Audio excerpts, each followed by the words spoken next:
¿Ya están todos? ¿Quieren que comience o vamos a esperar un ratito? Yo.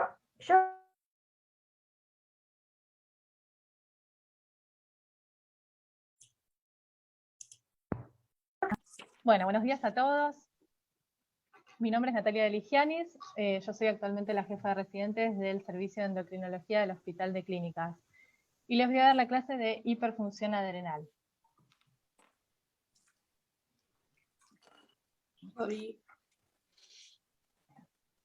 Bueno, los objetivos de esta clase es que puedan repasar un poco la anatomía, histología y fisiología adrenal, conocer las enfermedades producidas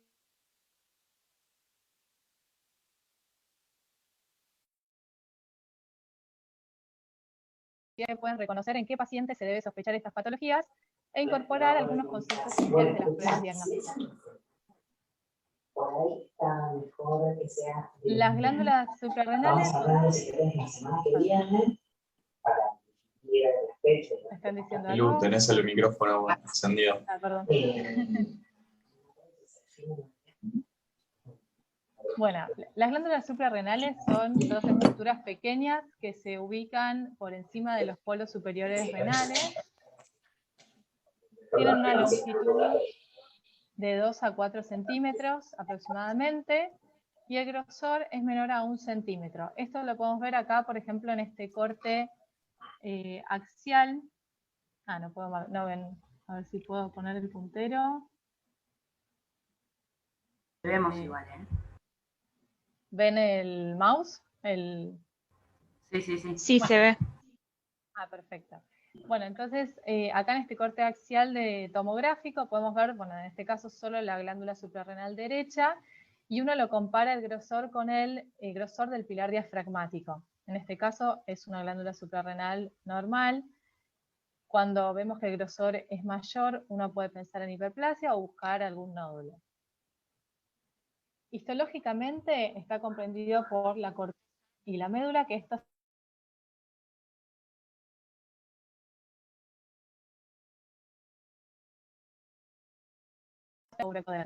y a su vez la corteza está comprendida por 3 capas, una zona glomerular, que van a tener las células productoras de mineralocorticoides, la aldosterona, y esto va a depender del sistema renina-angiotensina.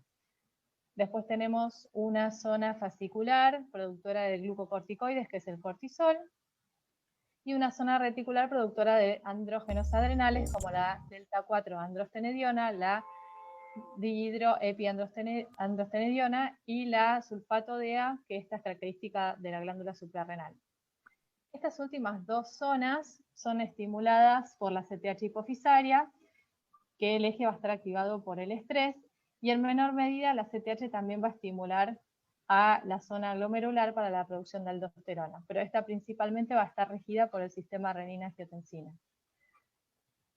Y en la médula se encuentran las células cromafines, productoras de catecolaminas, van a producir principalmente adrenalina en un 80% y en un 20% noradrenalina y dopamina. Y esto va a estar estimulado por el sistema nervioso autónomo. Entonces, los síndromes de hiperfunción adrenal van a depender de la zona que esté afectada, ya sea o por un tumor o por hiperplasia, y si se afecta la zona glomerular, se va a producir lo que se llama, o sea, el exceso de aldosterona va a producir un hiperaldosteronismo primario. Después tenemos, si se afecta la zona fascicular, vamos a tener hipercortisolismo endógeno, que en este caso va a dar un síndrome de Cushing ACTH independiente, o sea, no dependiente de ACTH, y si la afectación es de la zona reticular, va a haber un hiperandrogenismo, cuyas causas pueden ser la hiperplasia suprarrenal congénita, el carcinoma adrenal o el síndrome ovario poliquístico. Y cuando la afectación está en la médula, va a haber una hipersecreción adrenérgica, y estos tumores son conocidos como feocromocitoma. Entonces, vamos a comenzar hablando de la corteza adrenal, que es el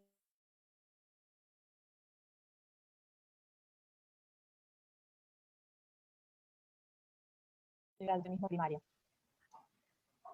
Para entender un poco esta patología necesitamos conocer la fisiología. Entonces dijimos que la secreción de aldosterona va a depender de la activación del sistema renina-angiotensina-aldosterona, cuyo principal objetivo va a ser mantener valores de tensión arterial normales. Entonces, frente a una disminución de la volemia, una disminución de la perfusión renal va a ser sensado por vasoreceptores a nivel de la arteriola aferente, o también la mácula densa, osmoreceptores van a sensar disminución del sodio y del cloro, o también por estímulo del sistema nervioso simpático. Se va a producir una liberación de renina por las células juxtaglomerulares que almacenan en forma de gránulos a esta renina no activa en forma de prorenina, y cuando se libera se activa a renina. Esta renina es una enzima que va a activar el angiotensinógeno de producción hepática para producir angiotensina 1, que va a servir como sustrato para la enzima convertidora de angiotensina, producida principalmente por el endotelio pulmonar y también renal, para generar angiotensina 2, que esta va a tener muchos efectos en cuanto al aumento de la tensión arterial. Por un lado, va a aumentar el tono simpático, por otro lado, es un potente vasoconstrictor, a su vez también va a inducir la secreción de hormona antidiurética, disculpen. Y otra de las acciones principales va a ser la secreción por parte de la zona glomerular de aldosterona. La aldosterona lo que va a hacer es aumentar los canales de sodio a nivel de los túbulos contorneados distales y colectores, aumentando la reabsorción de sodio y por ende de agua, y también va a promover la excreción de potasio. Todo esto va a llevar a retención de agua y sal, aumento de la volemia, y esto va a ser percibido por el aparato juxtaglomerular, generando como si fuera un feedback negativo, inhibiendo esta activación del sistema renina-angiotensina-aldosterona. A su vez también la aldosterona recibe en menor medida estímulo por la CTH, y la hipercalemia también es un estímulo para su secreción. La aldosterona va a tener entonces acciones clásicas que van a ser rápidas, no genómicas, con una latencia de minutos, que están relacionadas con la retención de agua y sodio, aumentando la tensión arterial, y va a promover la eliminación de potasio e hidrogeniones. Después va a tener otras acciones no clásicas, genómicas, más lentas, que pueden tener horas y días de duración. Acá va a aumentar la expresión génica, y también tiene otros efectos sobre el remodelado cardíaco, aumentando la fibrosis vascular, hipertrofia y de inflamación. Entonces, el hiperaldosteronismo primario va a consistir en una producción autónoma de aldosterona, por ende va a haber una constante retención de sodio y de agua, aumentando la tensión arterial, y esto es detectado por el sistema juxtaglomerular, este aumento de perfusión, y la renina va a estar suprimida. Entonces, vamos a tener renina suprimida, o sea, el sistema renina-angiotensina se suprime, pero la aldosterona va a estar aumentada en forma autónoma. Y por otro lado, vamos a tener la pérdida de potasio con hipocalemia. Antes se creía que esta enfermedad, aldosteronismo primario o hiperaldosteronismo primario, o lo que se conocía como síndrome de Cohn, se consideraba que era una patología muy infrecuente porque solo tenían en cuenta los pacientes que tenían asociación de hipertensión e hipocalemia. Pero hoy se conoce que solamente hasta un 30% de los pacientes pueden tener hipocalemia. Y además también se vio que en pacientes hipertensos la prevalencia de tener un hiperaldosteronismo primario es aproximadamente el 10%, aunque se cree que esto está subestimado por la falta de sospecha. Se caracteriza entonces por la hipertensión arterial, las alteraciones hidroelectrolíticas que pueden ser evidentes o latentes. Esto quiere decir que puede haber hipocalemia en forma espontánea o que se manifieste luego de agregar un diurético, y se caracteriza por niveles elevados de aldosterona con concentraciones bajas de renina, que esto no va a ser modificable con las dietas ricas o pobres en sodio. Entonces, las manifestaciones clínicas van a depender, por un lado, de la sobrecarga de sodio con hipertensión arterial, que esto va a ser de grado variable, no siempre se trata de hipertensiones arteriales severas. Y algo que es característico es que estos pacientes, si bien tienen retención de sodio y agua, no van a presentar edemas.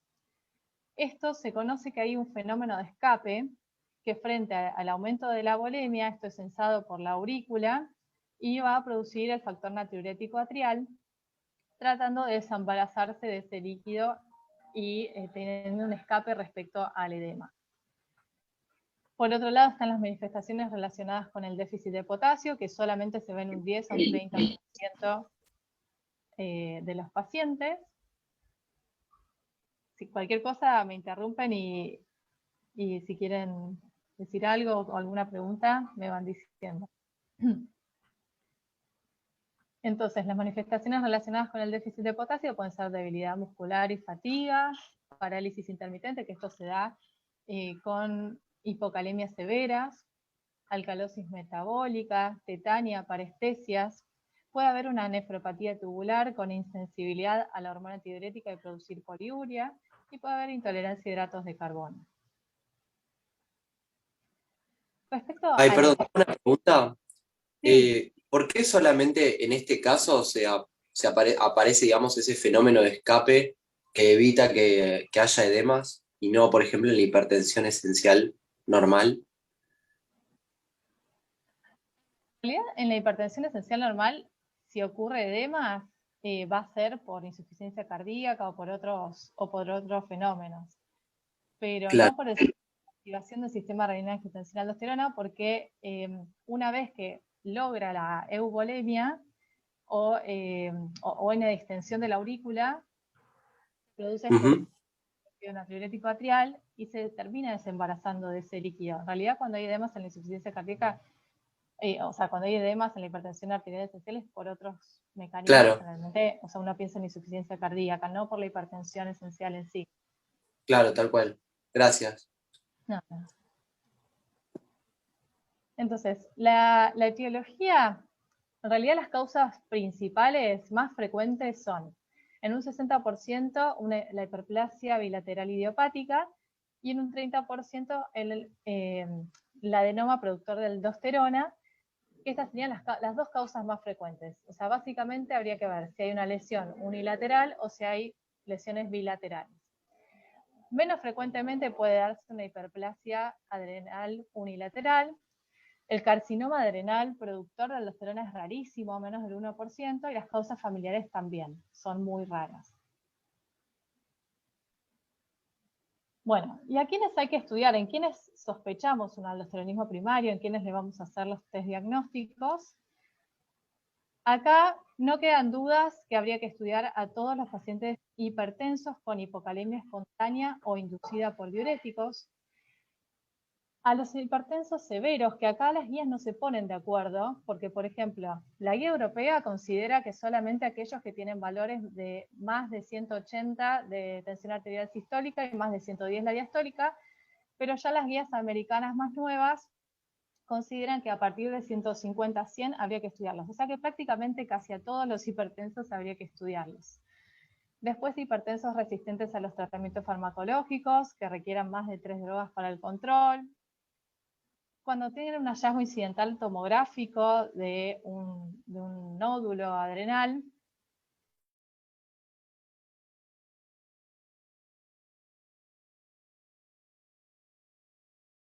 cuando hay antecedentes familiares de hipertensión a edades tempranas o cuando son pacientes que tienen ACV antes de los 40 años. Y después también a la asociación de hipertensión y apneas del sueño. Esto no se sabe bien por qué el mecanismo, pero se vio que había una asociación que hasta un 30% de los pacientes que tienen esta asociación podrían llegar a tener un hiperaldosteronismo primario.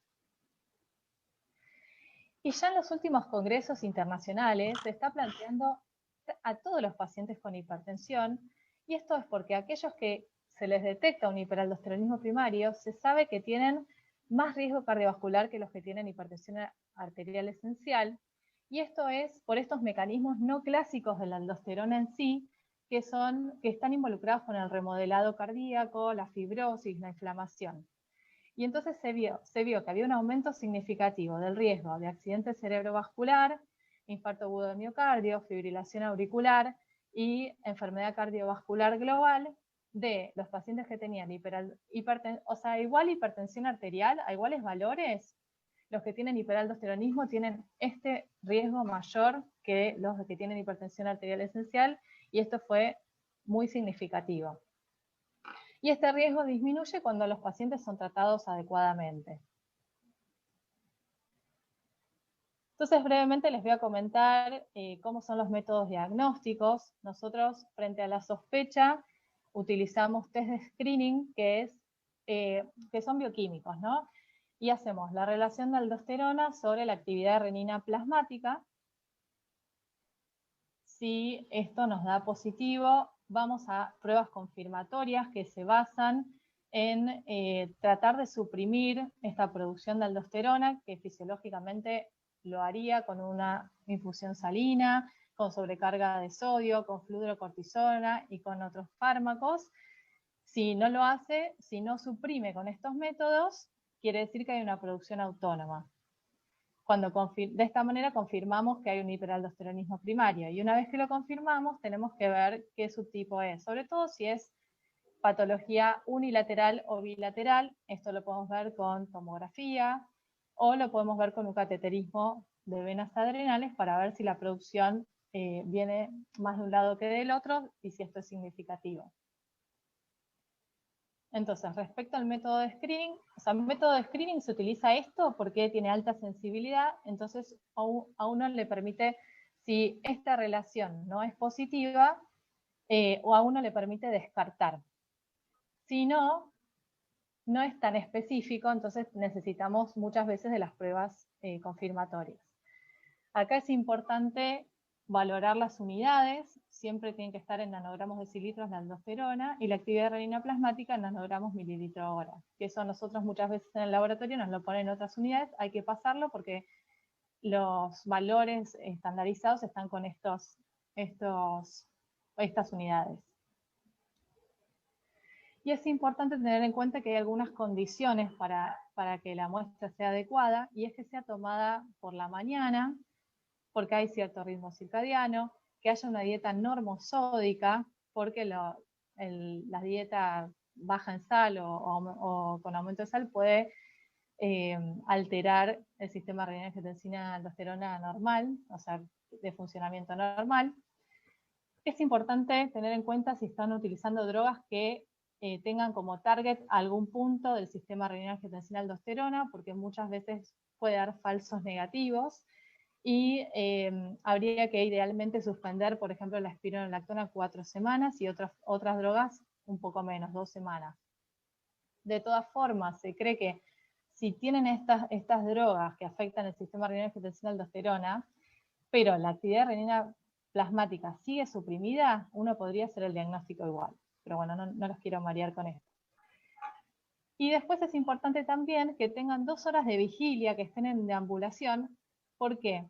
Porque los cambios posturales, sobre todo a la mañana al despertarse, tardan en estabilizar, o sea, van a activar el sistema renina-angiotensina-aldosterona, y hasta que se estabilice, por lo menos se cree que necesitan 2 horas. Por eso es que estos pacientes tienen que tratar de estar en deambulación por lo menos 2 horas, y después sí estar sentados en reposo. Entonces, frente a la sospecha de estos pacientes, procedemos a hacer el test de screening, que es la relación de aldosterona sobre actividad de renina plasmática. Algunas guías dicen como valor de corte 36, otros 20, cuando es menor descartaríamos el aldosteronismo primario. Cuando son valores mayores, uno procede a confirmarlo. Pero, si tenemos pacientes con un hiperaldosteronismo franco que tenga actividad de renina plasmática indetectable, una aldosterona más de 20 nanogramos de decilitro, e hipocalemia, no quedan dudas que tiene un hiperaldosteronismo. Entonces, no hace falta hacer los test confirmatorios y directamente vamos a ver con las imágenes si se trata de una lesión uni o bilateral. En este corte axial tomográfico podemos ver, si comparamos con el pilar diafragmático, cómo las glándulas están más engrosadas, entonces uno puede pensar, este era un paciente con hiperaldosteronismo, uno puede pensar en hiperplasia o tiene que ir a buscar si no hay algún nódulo. En este caso, bueno, la glándula suprarrenal derecha no la podemos ver, pero la izquierda vemos que tiene un nódulo.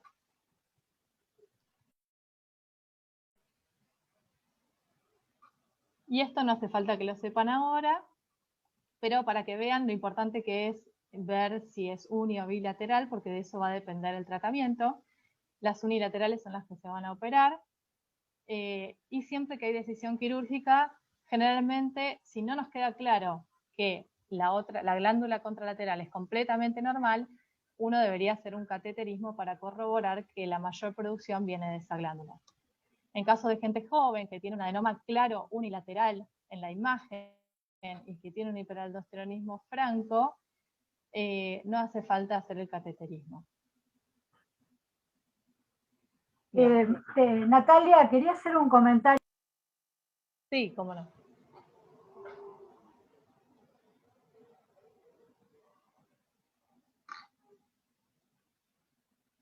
Creo que se silenció, no sé si la doctora estaba comentando algo.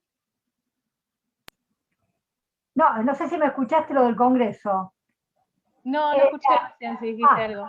A fines de abril fue el Congreso de la Sociedad Argentina de Hipertensión Arterial, de la cual soy miembro. Fue un congreso virtual. Y tuve oportunidad de escuchar una excelente conferencia de Brian Williams, del Reino Unido, sobre el diagnóstico actual de hiperaldosteronismo primario. En realidad me sorprendió, porque hasta este momento el gold standard era el cateterismo suprarrenal, para ubicar el lugar de origen de la secreción excesiva de aldosterona. Bueno, lo cual es muy difícil de hacer porque exige mucho entrenamiento y en general da falsos negativos. Es muy difícil enhebrar a la arteria de la suprarrenal y a la vena, porque tenés que medirlo en la vena y demás. Sobre todo la derecha, que está en ángulo recto con ángulo recto. Entonces, generalmente no se logra el objetivo. Bueno, ellos están usando PET, tomografía por emisión de positrones, con un trazador especial, que no recuerdo el nombre, pero que es excelente. Creo que ¿Lo escuchaste o leíste algún artículo de Brian Williams? No lo escuché, pero sí. No, sí, pero... Bueno, nos dejó de misma manera que el tratamiento por vía gástrica abordan la suprarrenal y lo obtienen de esa manera. Bueno, eso es tratamiento y no corresponde. Pero que quiero que los alumnos se lleven el concepto de que el cateterismo es complicado técnicamente de hacer y que este método, cuando esté disponible en todo el mundo, va a permitir ver, porque mostraba las imágenes increíbles, cuando se veía un adenoma, cuando se veía una hiperplasia bilateral o unilateral. No, quería hacer ese comentario. Perfecto. Bueno, ¿alguna duda hasta acá? Porque tenemos varios temas. Así que si se quedan con alguna duda... Sí, yo tengo una duda, pero o sea, es más curiosidad. Cuando haces el cateterismo, ¿cuál es el estudio que haces para saber cuál es la adrenal que está produciendo mayor cantidad de aldosterona? Bien, o sea, primero, una forma de ver, por ejemplo, que esté bien cateterizado es hacer un gradiente de cortisol. Es un parámetro para ver que haya un gradiente de cortisol, digamos, de sangre periférica, y que uno haya llegado a las adrenales. Eso por un lado, para llegar a las adrenales. Después, lo que uno hace es un gradiente entre aldosterona y cortisol, del lado derecho y del lado izquierdo. Entonces, cuando hay un gradiente, cuando la relación entre el cociente de aldosterona-cortisol de un lado y aldosterona-cortisol del otro es mayor a 4 veces tiene que ser, 4 veces mayor que del otro lado. Cuando se llega... Sí, entonces, lo que se hace es básicamente un estudio bioquímico de la sangre. Bioquímico, tal cual. Bioquímico, perfecto. Y ves que de un lado hay una producción 4 veces mayor que del otro lado. El tema es que muchas veces viene intermedio, entonces no sabes si es porque no está bien cateterizado, si uno no llegó más que el otro, entonces ahí es cuando quedan las dudas. Pero si hay un gradiente mayor a 4, ahí más una tomografía, que también podés ver la imagen, o sea que que pareciera estar una lesión de un lado más que del otro, todo eso nos confirmaría que es unilateral y uno puede ir al tratamiento quirúrgico con intenciones curativas. Claro, perfecto. Muchas gracias. No, por favor. Bueno, continúo, ¿no? Sí, sí, Si no, por cualquier favor. cosa igual después también pueden hacer preguntas. Bueno, entonces, continuando con la corteza adrenal, tenemos la zona fascicular productora de glucocorticoides y su hipersecreción va a producir un síndrome de Cushing. Esto para que sepan, bueno, el cortisol va a depender del estímulo de la CTH hipofisaria, a su vez la CTH va a depender del estímulo de la CRH y de la vasopresina a nivel hipotalámico, que esto se va a activar principalmente por situaciones de estrés, como otros factores como citoquinas. El cortisol a su vez hace un feedback negativo, o sea, inhibe su propio eje, o sea, el aumento del cortisol va a inhibir a su propio eje, pero a su vez también inhibe otros ejes, inhibe el eje tiroideo, inhibe el eje gonadal y también, que acá, bueno, no lo puse, no está, pero inhibe también la producción de hormona de crecimiento y eso lo vamos a ir viendo después en las manifestaciones. Entonces, ¿y qué cosas produce el cortisol? Por un lado, está involucrado en el metabolismo de los hidratos de carbono, es hiperglucemiante, aumenta la gluconeogénesis, la glucogenólisis, y es insulino resistente. Después también el metabolismo lipídico produce lipólisis a nivel periférico, pero una distribución central, lipogénesis a nivel central, a nivel de la grasa visceral. Va a producir aumento de la tensión arterial, aumento de la angiotensina 2, aumento del volumen cardíaco, sensibiliza la acción de las catecolaminas, después actúa como inmunosupresor, hace proteólisis y inhibe la formación ósea. La producción de cortisol tiene un ritmo circadiano que va a estar regido por los picos de ACTH y hay un aumento de la producción a nivel de la madrugada, alcanzando un pico al momento de despertarse, generalmente a las 8 de la mañana, con un descenso gradual hasta hacerse casi indetectable a la medianoche. Bueno, y el síndrome de Cushing se caracteriza entonces porque va a haber una producción excesiva de cortisol diaria en forma autónoma, o sea, no va a depender, ¿cómo? Perdón. Va a haber una producción autónoma de cortisol, o sea, no regida por el eje, y va a haber una pérdida del ritmo circadiano.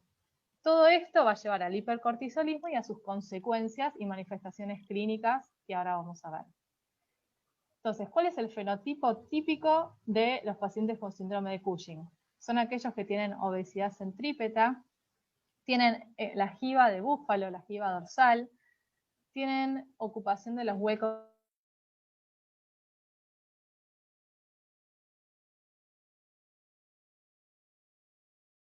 facial, eritrocitosis malar, hematomas espontáneos, tanto la plétora facial, los que están marcados en negrita son los más específicos, pero por ahí no tan sensibles, pero son altamente predictivos de síndrome de Cushing, como es la plétora facial, hematomas espontáneos, las estrías violáceas que son mayores a 1 centímetro, que esto se da por la atrofia cutánea, por alteración del colágeno, después también tienen dificultad para la cicatrización, tienen atrofia muscular, sobre todo a nivel de los miembros inferiores, hipertensión arterial, osteoporosis, y después también pueden presentar signos de hiperandrogenismo, y esto solamente en los pacientes que tienen síndrome de Cushing dependientes de ACTH, que, como ya dije, también estimulan la zona reticular para la producción de andrógenos adrenales, y entonces estos pacientes pueden presentar acné, alopecia, hirsutismo.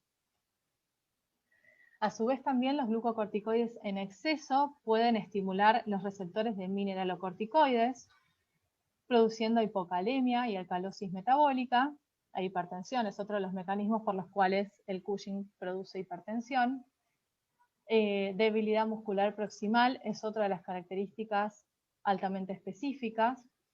Después puede tener trastornos psiquiátricos como depresión, intolerancia a la glucosa y diabetes, susceptibilidad a infecciones, alteraciones del ciclo menstrual, porque habíamos dicho que por un lado inhibe el eje gonadal y por otro lado también en el caso de ACTH dependiente produce hiperandrogenismo. En el caso de ACTH dependiente, cuando es muy marcada puede generar hiperpigmentación y en los niños puede haber retraso en el crecimiento, por esto de que inhibe también la producción de hormona de crecimiento. Acá tenemos una foto de una paciente. Esta paciente tenía enfermedad de Cushing.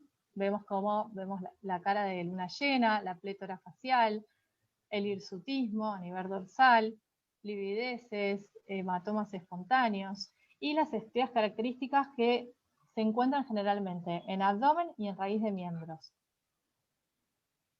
Este es un paciente con Cushing adrenal. Vemos acá las estrías, las fases de luna llena. Y esta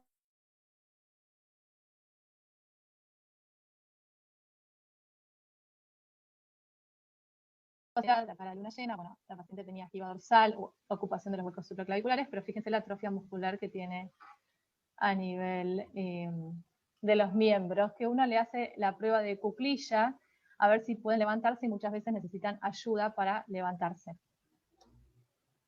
Bueno, ¿y a quiénes habría que estudiar? ¿En quiénes sospechamos un síndrome de Cushing?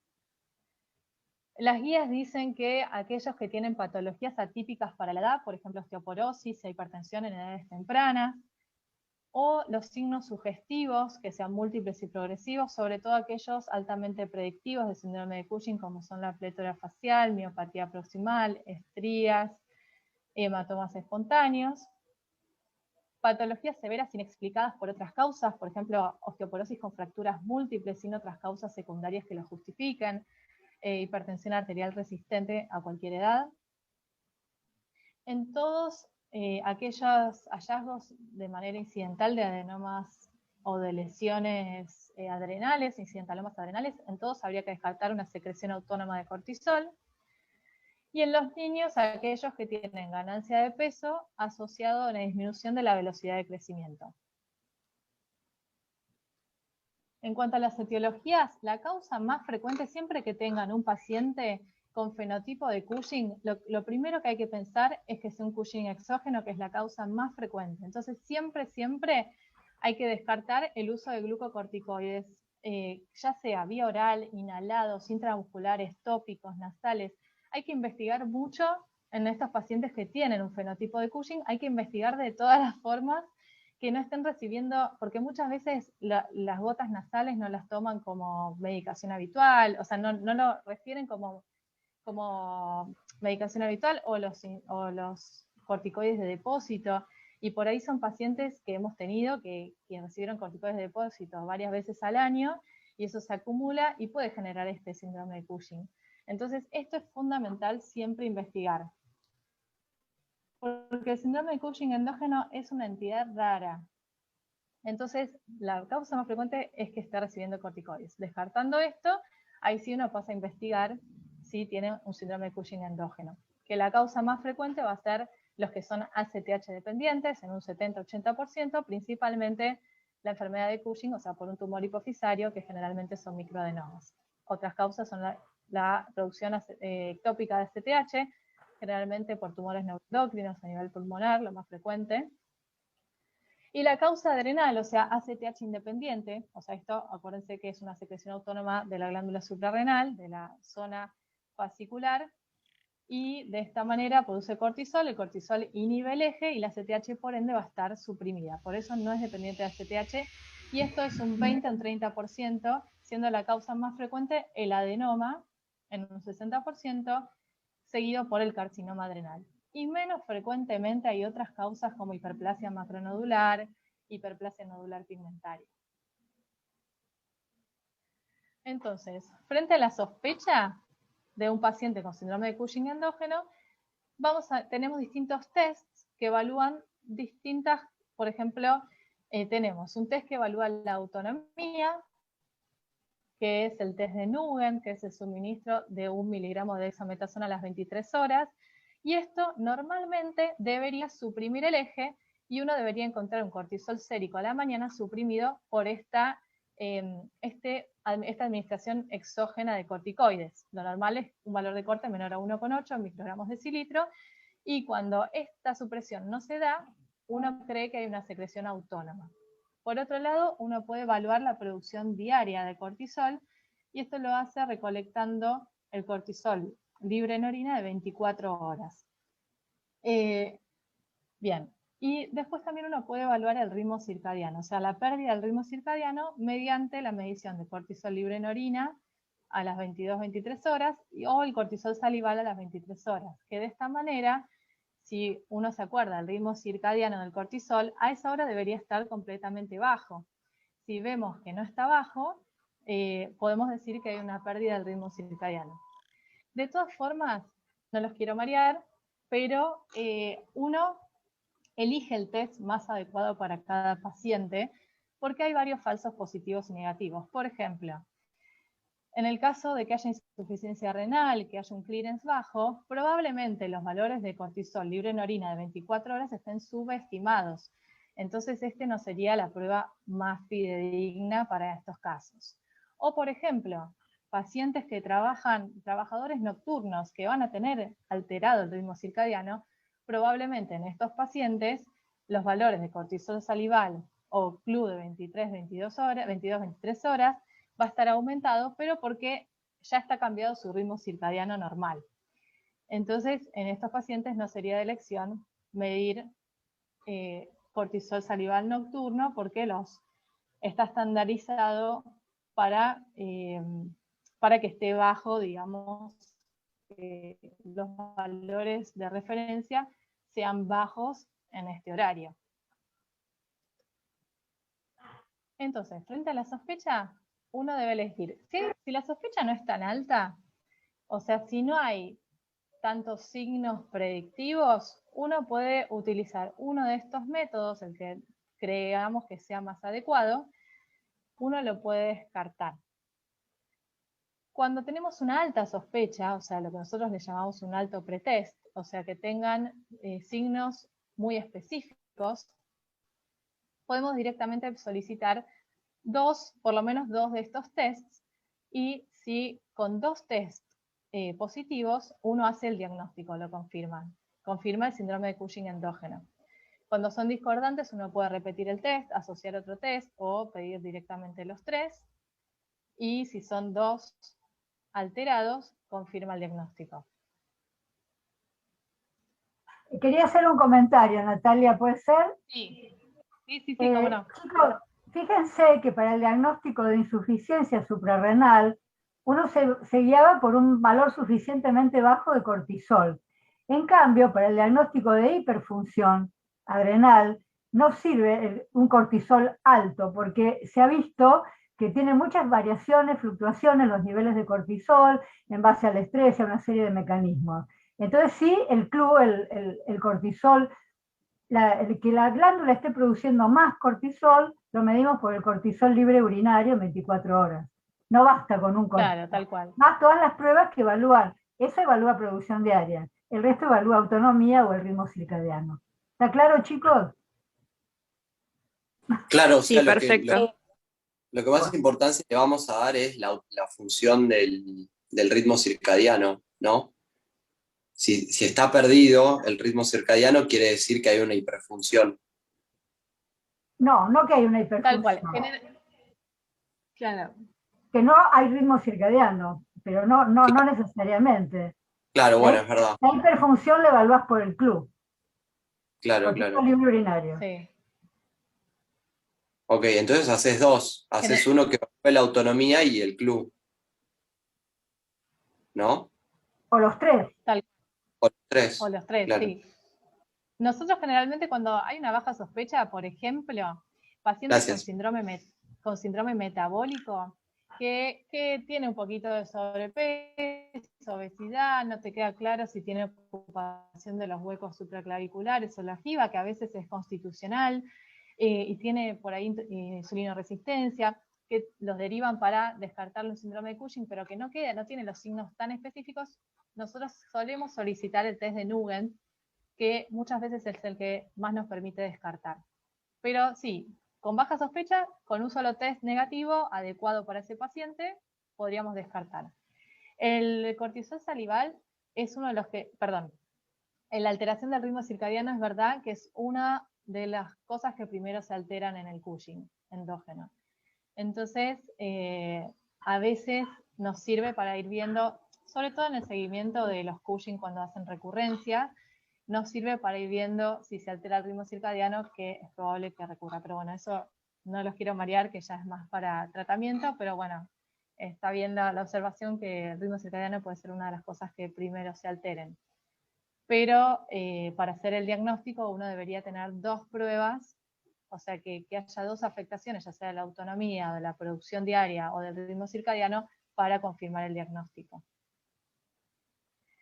Y una vez confirmado, entonces acá hay que dividir un poco las aguas, a ver si se trata de una producción adrenal, hipofisaria o ectópica, y entonces tenemos, por un lado, los que tienen síndrome de Cushing ACTH dependiente, o los que tienen enfermedad de Cushing ACTH independiente de producción adrenal, que en estos últimos la ACTH va a estar suprimida porque la producción autónoma de cortisol desde la glándula suprarrenal va a inhibir el eje. Entonces uno busca una ACTH menor a 5 o 10 picogramos mililitro. En cambio, cuando tienen valores mayor a 15, 20 picogramos mililitros, uno cree que es ACTH dependiente y uno va a buscar la causa más frecuente, que es hipofisaria. Entonces, una resonancia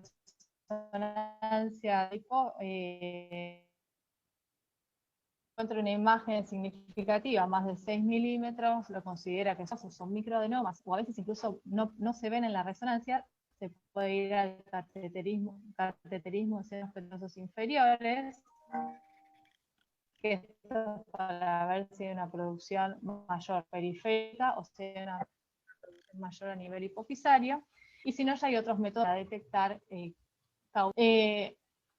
a veces quedan una zona gris de ACTH entre 10 y 15, 10 y 20, que generalmente lo más frecuente es que sea ACTH dependiente, pero a veces nos quedan dudas.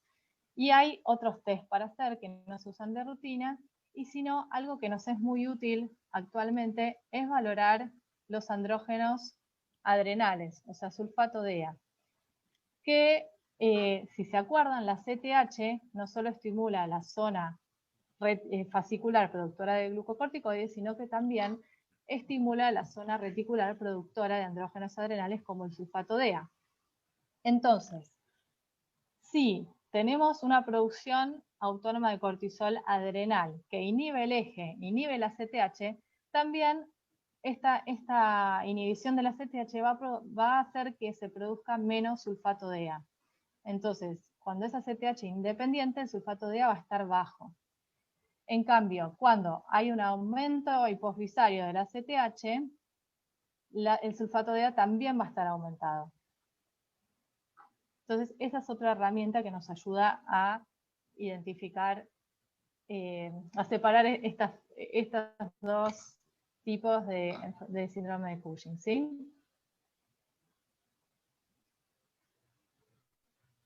Bueno, acá imagenológicamente tenemos un ejemplo de un adenoma hipofisario productor de ACTH, o sea, de una enfermedad de Cushing, y o sea, un Cushing adrenal. Se ve acá un nódulo, bueno, acá no se llega a distinguir bien la adrenal derecha, pero en la izquierda se ve un nódulo en la zona de la glándula suprarrenal izquierda. No hace falta que lo sepan, pero es solamente para decirles lo importante que es conocer la etiología, que en esto se van a basar los tratamientos para la enfermedad de Cushing. El tratamiento inicial va a ser quirúrgico, transcefaloidal. Cuando es ectópico, el tratamiento va a ser la resección del tumor primario si se encuentra. Cuando es adrenal y unilateral, se puede hacer adrenalectomía unilateral, pero si es bilateral y si es muy severo, se puede hacer bilateral la cirugía, o si no, subtotal, y bueno, y si no a todo se le puede hacer tratamiento médico. Y cuando es carcinoma adrenal es distinto el abordaje. de tratamiento, ¿sí? Y acá tenemos entonces esta paciente que tenía una enfermedad de Cushing y que luego del tratamiento quirúrgico, fíjense cómo mejora la clínica. Bajó de peso, mejoró, estaba con insulina, mejoró la insulina resistencia, la hipertensión, y el fenotipo cómo cambia. Pues este paciente con Cushing adrenal, luego de la adrenalectomía. Bueno, no sé si acá quieren hacer alguna consulta. Yo voy parando así por partes para no, por ahí.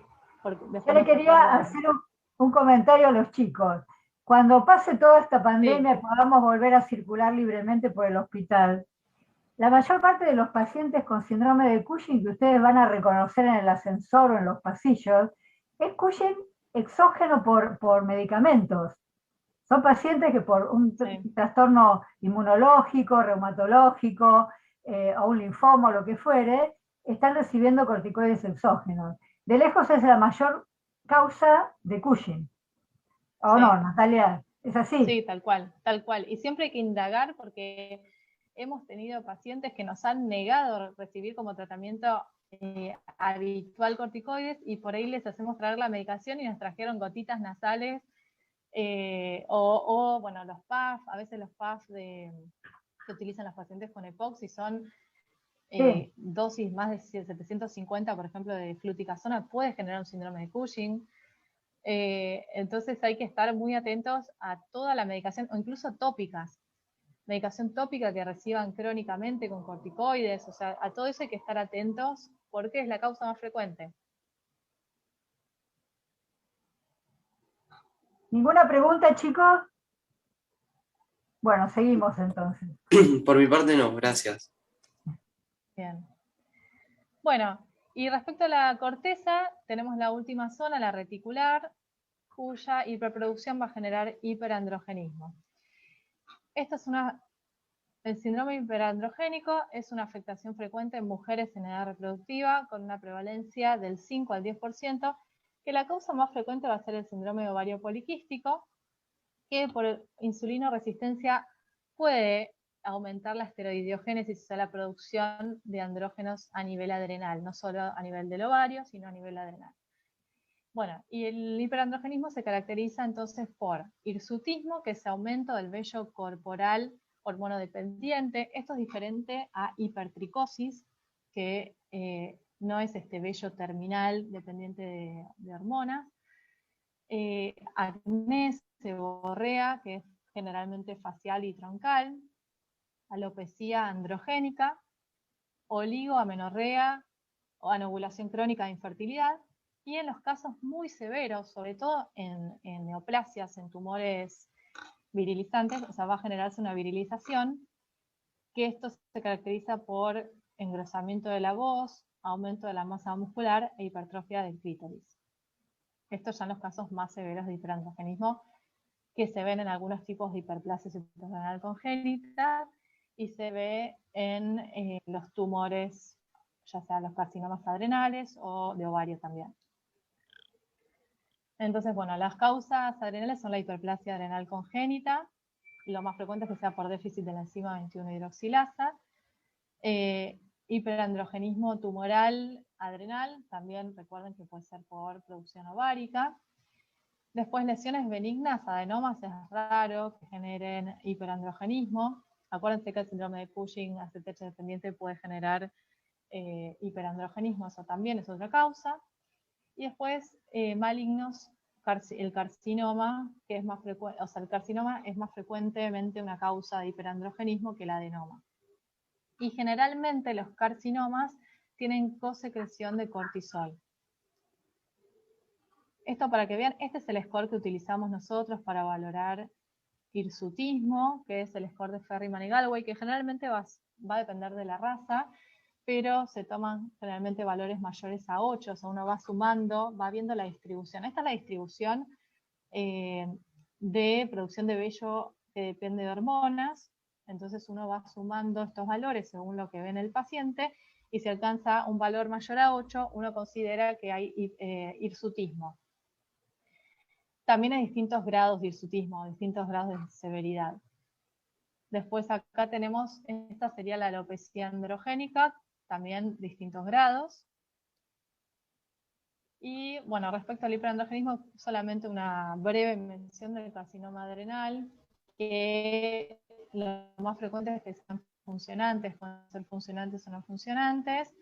De los funcionantes, lo más frecuente es la asociación de hiperproducción de cortisol, de cosecreción de cortisol y andrógenos, y estos son de rápido crecimiento, generalmente son grandes masas tumorales, también la clínica va a ser con efecto de masa, compromiso local y muchas veces metástasis a distancia y generalmente son de mal pronóstico. Bueno, y acá terminamos con corteza adrenal y pasamos a lo último que sería médula, así que si quieren, no sé, hacer algún otro comentario o pregunta.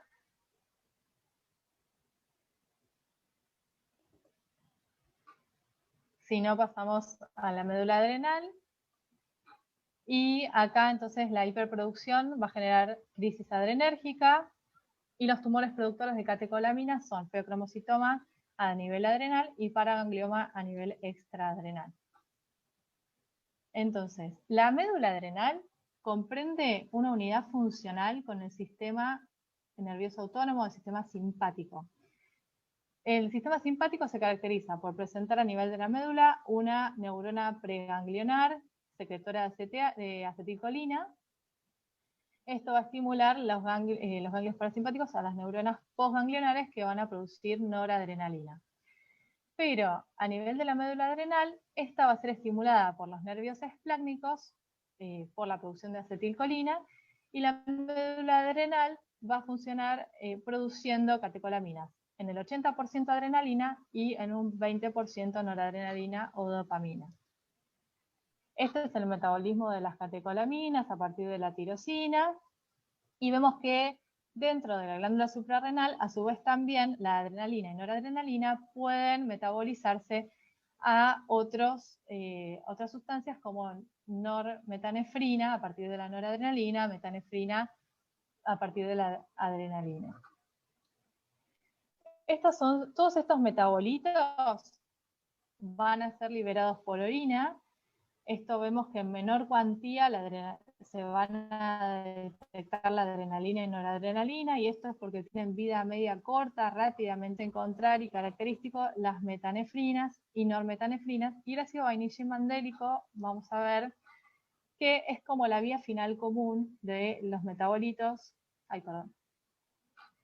tanto de la producción adrenal como neuronal, o de los metabolitos que a través de la COMT van a producirse a nivel extraneuronal también, y entonces es lo menos específico. Para nosotros, ahora después lo vamos a ver, lo más específico son las metanefrinas y normetanefrinas, que nos muestran una producción directa de la adrenalina y noradrenalina, o sea, son los metabolitos, digamos, directos de la COMT, de la adrenalina y noradrenalina.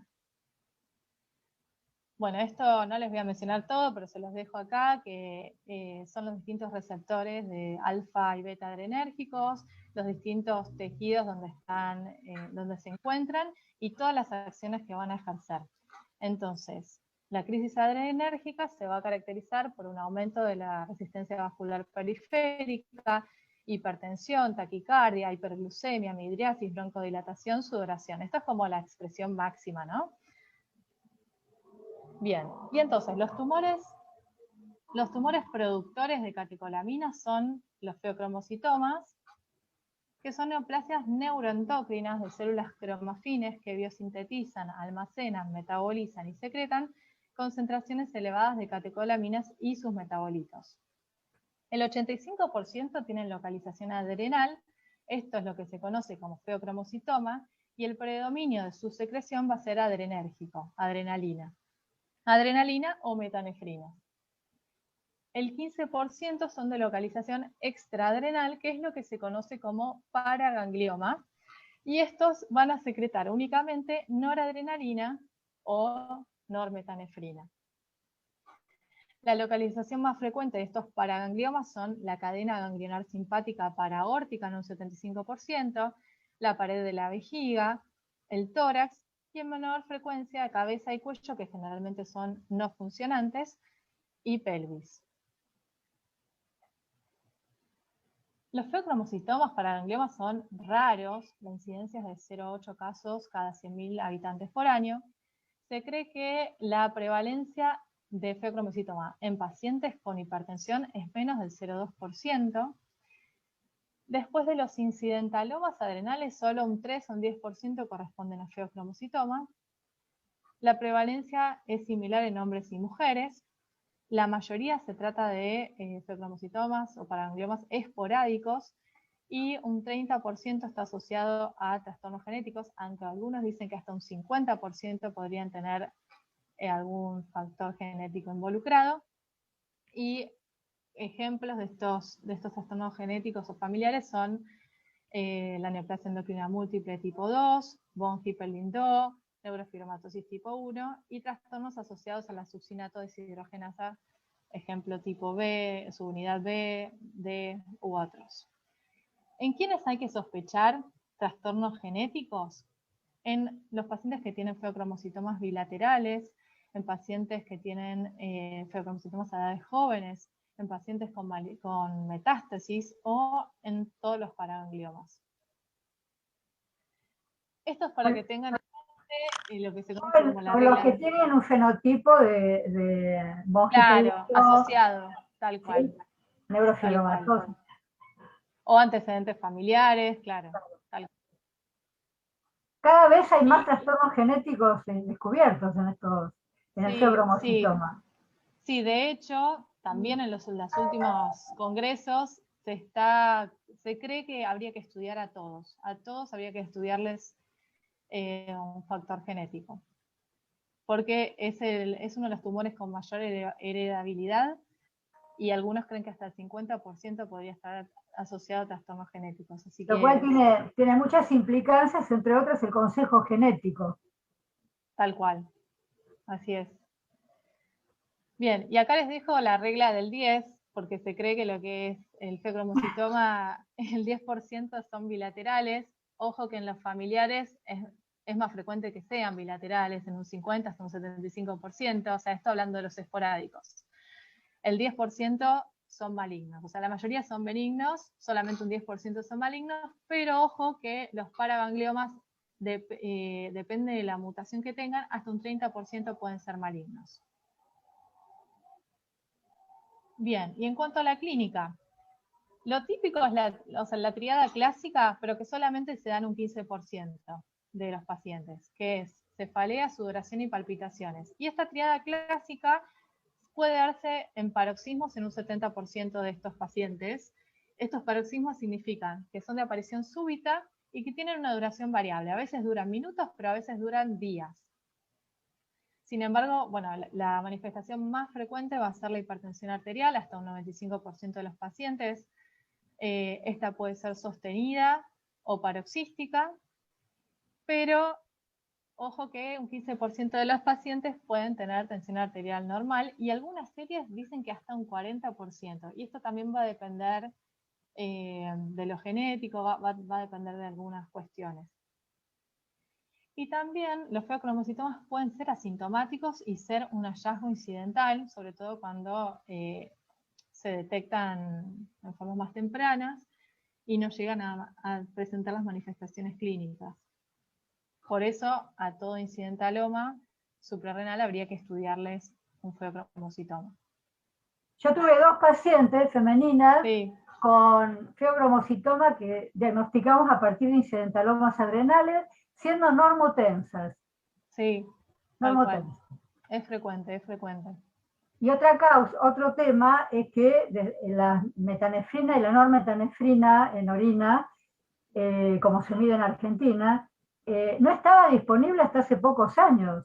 Sí, sí. Y uno podía pedirle al paciente, a una de esas pacientes, yo sospechaba por algunos síntomas que tenía, no era hipertensa, pero tenía episodios que fue catalogada como la mandaban al psicoanalista. Distinguidos cardiólogos de nuestro país la mandaban al psicoanalista. Porque pensaban que es lo más común con estos pacientes, pobrecitos. Bueno, La cuestión es que esta chica, yo había sospechado por los síntomas y le pedí, en ese momento no había metanefrina, ácido vainillín mandélico, adrenalina y noradrenalina. Y había dado todo normal menos el vainillín mandélico. Y me acuerdo que un cardiólogo me dijo, mira, si te dio positivo el vainillín mandélico, buscale el feocromocitoma. Sí. Bueno, cuando surgió la metanefrina, la metanefrina, bueno, ahí apareció y bueno, fue operada con éxito. Bien, bien, sí. Sí, encima, bueno, ahora lo voy a comentar, pero el ácido vainillín mandélico tiene que hacer una dieta estricta sin nada que contenga vainilla. Claro, que yo en un momento pensé que no había hecho bien la dieta la paciente y por eso el vainillín, pero bueno, uno va aprendiendo a partir de ensayo-error en medicina. Aparte, y sí, uno se arregla con lo que hay y con el contexto del paciente. Exactamente. Bien. Entonces, bueno, las manifestaciones clínicas más frecuentes son la hipertensión, la cefalea, palpitaciones, sudoración, pero fíjense todas las manifestaciones que puede dar por esta activación simpática, o sea, por el aumento de catecolaminas, nerviosismo, náuseas, vómitos, disnea, trastornos visuales, pérdida de peso, hiperglucemia. Menos frecuente, temblor, ansiedad, pánico, acrocianosis, palidez, constipación, dolor abdominal, dolor torácico, hipotensión ortostática, esto por efecto de los beta-2 de los receptores, efectos de masa tumoral, que esto es menos frecuente, es menos frecuente, y disnea y mareos. A su vez, en el laboratorio puede haber hiperglucemia, leucocitosis, aumento de la eritrosedimentación, eritrocitosis, y como decía la doctora, son múltiples los diagnósticos diferenciales de todos estos síntomas. Por ejemplo, ataques de pánico, ansiedad, migrañas, alteraciones cerebrovasculares, alteraciones cardíacas, crisis hipertensiva. Después endocrinas puede ser menopausia con la sudoración, taquicardia, en el hipertiroidismo, tumores carcinoides. La diabetes o la hipoglucemia activa todo el sistema simpático, entonces puede dar la misma sintomatología. O simpático-miméticos como cocaína, anfetaminas, IMAO y síndromes de abstinencia. Fíjense. Tengan cuidado con una persona, estén alertas, no tengan cuidado, con una persona joven, hipertensa, que es delgada y tiene hiperglucemia. Eso puede orientar muchísimo el diagnóstico. Tal cual. Si tiene episodios de taquicardia, palpitaciones. Exactamente. También. Bien, entonces, ¿cuándo sospecharlo? Porque la verdad que las manifestaciones clínicas, algunas tienen muchos diagnósticos diferenciales. Entonces, si tiene la triada clásica de cefalea, taquicardia, sudoración, tenga o no hipertensión, habría que estudiarlos. Cuando hay estudiando causas secundarias de hipertensión arterial, infantil, juvenil, antes de los 20 años, sobre todo si es paroxística y progresiva, en hipertensión arterial resistente y que por ahí se asocie también a diabetes. En todo incidentaloma suprarrenal habría que descartarlo, por esto de que hasta un 50% pueden ser asintomáticos. En paroxismos inexplicados de taquibradicardia y o hipertensión durante inducción anestésica, parto o hipotensión prolongada luego de una cirugía.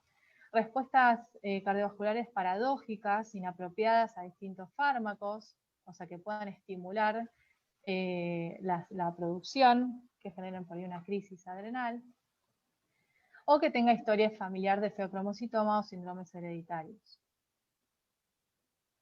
Bien, ¿y cómo estudiarlos? Tenemos, por un lado, las catecolaminas urinarias y ácido vainillín mandélico, pero las catecolaminas tienen vida media muy corta, se metabolizan rápido, entonces son menos sensibles, y el ácido vainillín mandélico es poco específico porque es la vía final común del metabolismo de las catecolaminas, y por esto de que hay que respetar una dieta estricta, baja en vainilla, sin vainilla, entonces es difícil a veces lograrlo.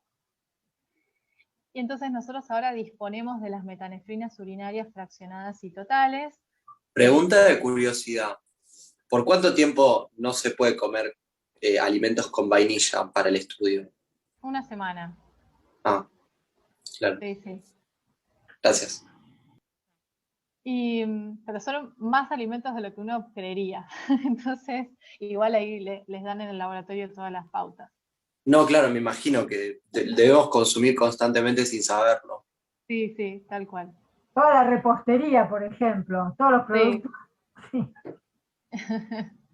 A los tés, bueno, hay un montón de cosas que uno por ahí no se imaginaba. Bien, entonces nosotros contamos ahora con las metanefrinas urinarias que tienen vida media más larga, entonces son más sensibles. En otros países cuentan con metanefrinas plasmáticas libres, que eso también tienen alta sensibilidad y especificidad. Y después está esto de la cromogranina A, es una mención nomás, para que sepan que es una sustancia que es medible y que la producen todos los tumores neuroendocrinos, pero tiene baja especificidad, o sea, es altamente sensible, pero hay un montón de enfermedades que la pueden producir y a su vez también hasta la utilización de inhibidores de la bomba de protones puede aumentar la cromogranina. Entonces no es un método diagnóstico que utilicemos. No, está muy controvertida. ¿Cómo? Última vez que te interrumpo. Te hago una consulta. ¿Las metanefrinas son metabolitos previos al ácido vainillín mandélico? Sí, tal cual. Ah, ok. Ok, perfecto. Sí. No Sí, me sí, había el quedado ácido claro. vainillín mandélico es como la vía final común. Las Es el último. metanefrinas, sí, vos tenés la adrenalina y noradrenalina, y por la COMT transformás la adrenalina en metanefrina y la noradrenalina en normetanefrina. Entonces son Perfecto. como los equivalentes. Clarísimo. Gracias. Con una vida media mucho más larga que las de adrenalina. Por eso es que uno lo detecta más fácil. Tiene una alta sensibilidad, por lo cual esta debería ser la medición inicial. Y un resultado negativo nos permite descartar. En cambio, si las catecolaminas, adrenalina y noradrenalina, son negativos, no te permite descartar tanto porque es poco sensible. No todos los laboratorios lo hacen, ¿eh? Tengan en cuenta eso. No todos los laboratorios. La verdad que acá no tenemos ningún lugar que lo haga en forma gratuita, por ejemplo, los pacientes que no tienen obra social. Así que es todo en lugares privados que por ahí con arancel hospitalario lo pueden abonar. En el Ricardo Gutiérrez, en el Hospital de Niños. Hacen las catecolaminas. En el Hospital de Niños, ahí sí, los que no pueden abonar las metanefrinas, pueden hacerse en forma gratuita las catecolaminas y ácido vainillín mandélico. Pero no la metanefrina y la normetanefrina. No.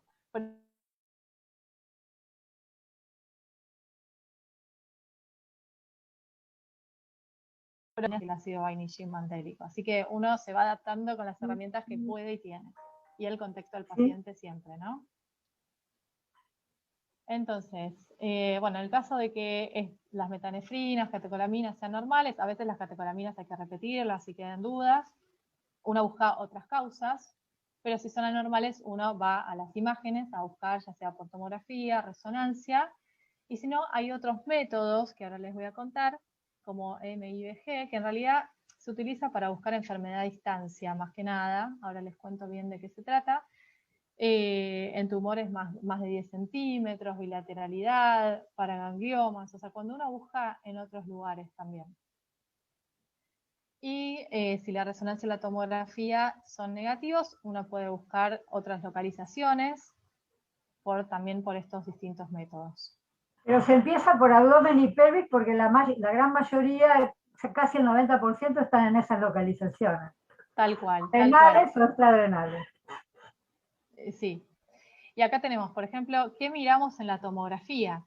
En la tomografía miramos el coeficiente de atenuación, lo que se conoce como unidades de Hounsfield, que esto lo compara respecto al hígado, ¿no? Entonces, cuando hay unidades de Hounsfield más de 10, o sea, el feocromocitoma va a tener mayor a 10 unidades de Hounsfield. Y en general generalmente pueden ser más de 4 centímetros. Cuando también tenemos otro método, o sea, primero le pedimos sin contraste y miramos las unidades de Hounsfield que sean mayores a 10. Cuando son menores de 10, uno piensa más en adenoma. Cuando no es muy claro, uno puede pedir con contraste y con washout. Eso quiere decir medir las unidades de Hounsfield basales al minuto, a los 10 minutos y a veces a los 15 minutos, a ver cómo va lavando el contraste. Los adenomas, las lesiones adenomatosas generalmente no retienen tanto el contraste y lo lavan rápidamente. Entonces el washout es mayor al 50%. En cambio, lesiones malignas o el feocromocitoma tienen un lavado más lento del contraste, y en este caso, en un lavado menor al 50%, tiene una sensibilidad del 98%, bueno, y una especificidad que puede ser del 70% para feocromocitoma.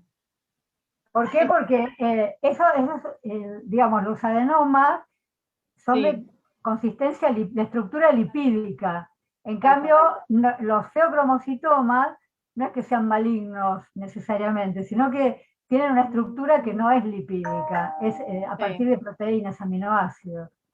Tal cual. En la resonancia, lo que vemos también, en T1 va a tener una señal similar al hígado, y en T2 va a tener algo característico, el feocromocitoma, que va a ser hiperintenso. Esto se va a dar por la hipervascularización que tiene, a veces tiene también zonas de quistes o necrosis, y eso se ve hiperintenso en T2, y esto es algo característico. Después, algo que nosotros pedimos en resonancia es algo que se llama los tiempos en fase y fuera de fase. En fuera de fase lo que se hace es suprimir la grasa. Entonces, en las lesiones adenomatosas ricas en lípido va a haber una supresión grasa, y en las lesiones no adenomatosas va a haber una ausencia de esta supresión grasa, que eso lo vemos en esos tiempos. Tiene una alta sensibilidad, bueno, y la especificidad es un poco más baja para feocromocitoma. Y después hay otros métodos como el centellograma con MIBG y yodo 131, que esto es una sustancia parecida a la noradrenalina y es captada por el tejido cromafino, el tejido productor de catecolaminas. Entonces, esto va a ser por ahí lo más específico para este tipo de tumor neuroendocrino, y uno lo utiliza más que nada para buscar otra localización que no se halló en la tomografía de abdomen y pelvis, o para ver si hay extensión más allá, o si hay metástasis. Uno lo deja para esas instancias. O cuando es discordante la imagen con los valores de catecolaminas, entonces uno busca con otros métodos. Otro de los métodos también específico es el PET con fluordopa. Para todos los tumores neuroendocrinos esto también tienen alta captación. Y en cambio el PET con FDG es poco específico. Es sensible, pero generalmente va a captar todos los tumores desdiferenciados, van a captar el 18-fluorodeoxiglucosa por aumento del metabolismo. Entonces, no es específico para el feocromocitoma. Y esto rápidamente les dejo un cuadro comparativo de de algunas diferencias del feocromocitoma respecto a los adenomas, como por ahí el tamaño, que son heterogéneos, que tienen más de 10 o más de 20 unidades de Hounsfield, o sea, tiene altas unidades de Hounsfield, es muy vascularizado, el washout es menor del 50%, es hiperintenso en T2 en la resonancia, tiene zonas de hemorragia, áreas quísticas, y en realidad ambos son de crecimiento lento. Bueno, y acá les dejo unas conclusiones. Las glándulas suprarrenales presentan dos zonas con distinto origen embriológico, corteza y médula. Los síndromes de hiperfunción adrenal dependen de la zona histológica comprometida. El aldosteronismo primario se caracteriza por hipertensión arterial, aldosterona elevada con actividad renina suprimida, y puede o no tener hipopotasemia. El síndrome de Cushing endógeno es una enfermedad rara que requiere un alto índice de sospecha, siempre descartar causa exógena, y la causa más frecuente del Cushing endógeno va a ser de origen hipofisario. El feocromocitoma paraganglioma es un tumor generalmente benigno que se origina en la médula adrenal o extraadrenal en el caso de los paragangliomas, y secretan catecolaminas. Y es fundamental entonces comprender la fisiopatología de estas entidades para interpretar de manera adecuada los laboratorios hormonales en el contexto clínico de cada paciente, y así llegar al diagnóstico y lograr un tratamiento oportuno. Muchas gracias. ¿Alguna pregunta, chicos? No, estuvo clarísima la clase. Muchas gracias. Sí, muchas gracias, doctora. Muy linda, gracias. Era larga, pero bueno, por eso quería ir parando por partes para que no se queden con dudas. Natalia, le